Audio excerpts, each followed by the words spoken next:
మత్తయి సువార్త 6వ అధ్యాయం 28-29 వచనాల్లో అడవిలో పువ్వులు ఎలా అలంకరించబడ్డా ఒకసారి చూడండి అన్నాడు.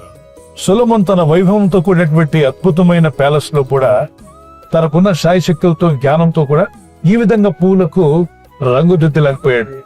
అడవి పువ్వులను చూడు, అవి వడకవు, రంగులు వేసుకోవు, పెయింట్స్ వేసుకోవు, కానీ అద్భుతంగా అవి అలంకరించబడతాయి. ఉదయం మొలిసి సాయంకాలం వాడిపోయేటువంటి గడ్డి పువ్వుకి ఎన్ని రకాల రంగులు, వాటిని అలంకరించినట్టుగా దేవుడు మిమ్మల్ని అలంకరించిన నీకు వస్త్రాలు ఇవ్వడా? నీ దేవుడైన ప్రభు ఆయన నీకు తండ్రిగా ఉన్నాడు కాబట్టి నీ తండ్రి నీ గురించి చింతిస్తున్నాడు కనుక నీ గురించి నువ్వు చింతిస్తూ నిన్ను నువ్వు అనారోగ్యం పాలు చేస్తూ ఏమి తిందుమో, ఏమి త్రాగుదమో, ఏమి ధరించుకుందామో అని వాటి గురించి చింతించకూడే.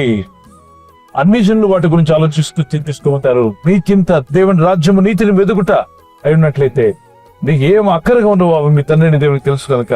ఫిలిప్పీ పత్రిక 4:4-5 వచనాల్లో దేని గురించి చింతించు. అయితే మీకున్నటువంటి విషయాలన్నీ మీ చింత యావత్తు ప్రార్థన ద్వారా, కృతజ్ఞత ద్వారా దేవునికి తెలియచేయి. ప్రభు మీ ప్రార్థనలు విని తప్పక మీకు జవాబు దక్కేస్తాడు.